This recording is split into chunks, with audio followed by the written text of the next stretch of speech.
I'm going to talk about manifesting and law of attraction and all those kind of things because those things seem to be exploding right now.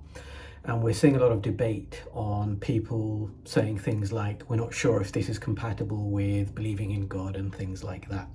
So I wanted to explore that for a while.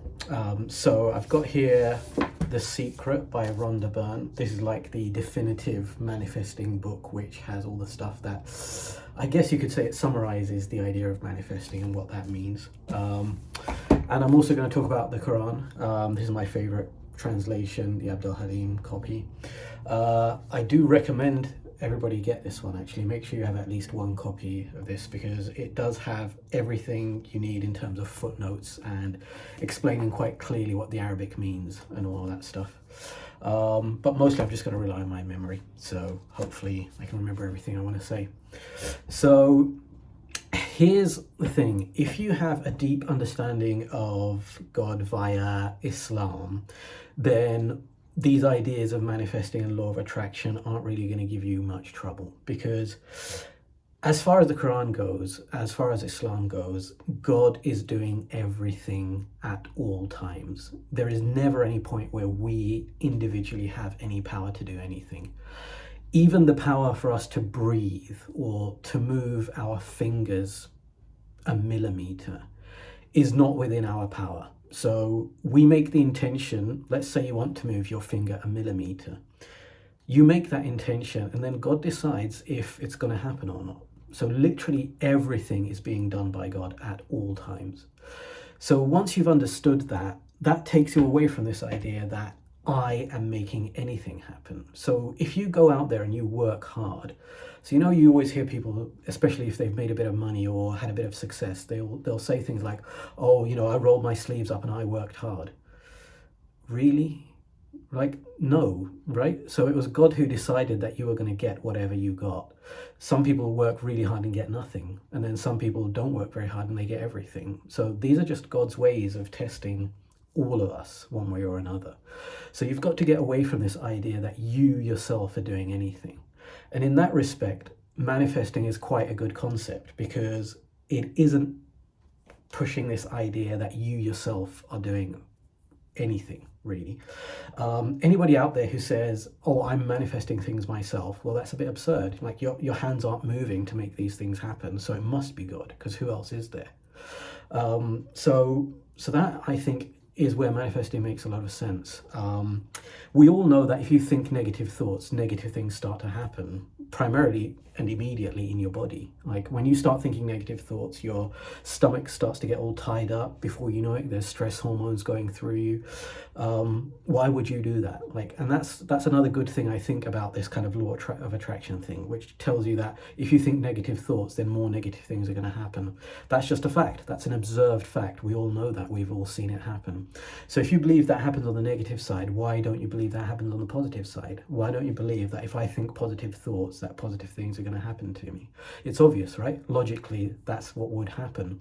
So again, that's another good thing. And I think a third or fourth good thing about this is it gets people away from their bad habits of negative thinking, because if you have a really atheistic mind, you think my thoughts don't have any effect on my life. That's what really overly rational people think.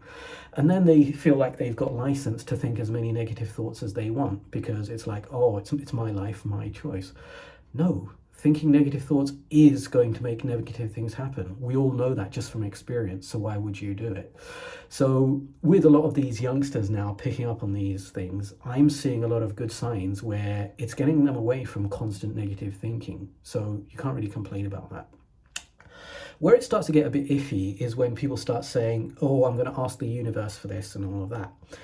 Again, if you're a Muslim and you understand how Islam works, you know that if somebody says a particular word, but deep down, if they actually mean God, then it's not that bad. But if they mean something created is going to grant them these things, then it is. But again, we let so many of these things slide. So I don't know why you're just picking on the new age people for saying these things. Doctors think that they are the ones curing you, but when we know that it's God who cures you, not the doctors, not the medicine, right? So why are we letting them get away with it? If you're going to pick on the New Age people, I guess you should pick on everybody who says something other than God has power. Something other than God has healing power. Something other than God has the power to give you money. We know as Muslims that none of those things are true, right? And another one of my favorites is when people treat their bosses as if those bosses have the power over life and death for some reason. And they'll say things like, well, I did something bad because my boss told me and so I had to.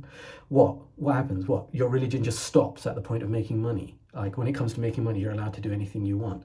So you can see where people are doing this thing left, right, and center, where they're attributing things to God, to other than God, that they should be attributing to God. So the New Age people do it, of course. I mean, so many groups do it. So many Muslims do it without realizing it. But monotheism, Tawheed, believing in one God, means believing that everything comes from God. And that's where I think manifesting and law of attraction is a good thing, because it does force you to realize that you yourself are not really getting anything done. You can ask God for what you want, and then you can hope for the best, and you can wait, and you can be patient, and you can be steadfast.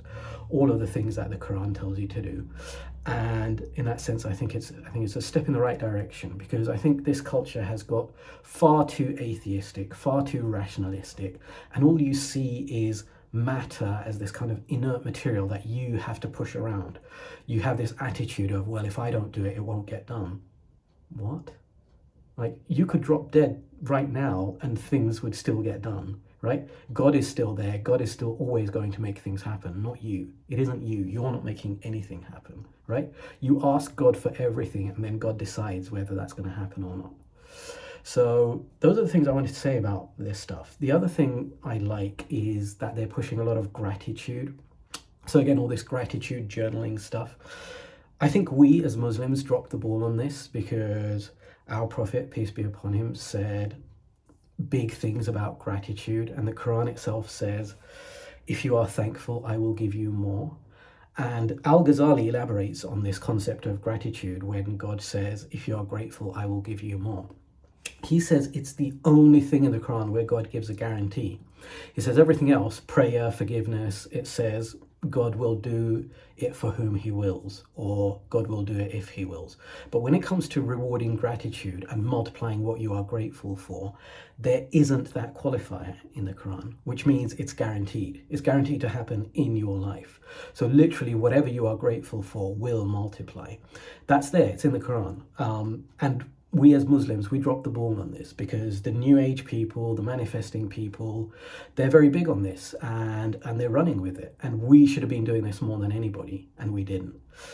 The fear as Muslims is the moment you see a New Age group of people picking up on something, Muslims kind of back off because they get afraid and they say, whoa, oh no, gratitude journaling, that's like something the New Age people are doing. Meanwhile, your own holy book tells you to do this and you're not doing it. You should be doing the opposite. Whenever you see another group picking something up that we should have been picking up, you should be multiplying the amount you do it. You should be doing it so much that it becomes associated with Islam, so that people, when they hear about gratitude journaling or speaking words of gratitude, people should be thinking about Muslims first. We should have been doing that more than anybody, and we're not. This is something that we need to fix as Muslims. So I don't think people should be attacking manifesting and law of attraction. Instead, what you should be doing is saying, look, we've got most of that in our holy book anyway, and shame on us for not applying these principles. God says in the Quran you should turn to him for everything. So if manifesting makes you turn to God more rather than trying to do everything yourself, then it's pushing you in the right direction. Anyway, those are my thoughts. Quite random and haphazard, I know, but those are the few things I wanted to say about it.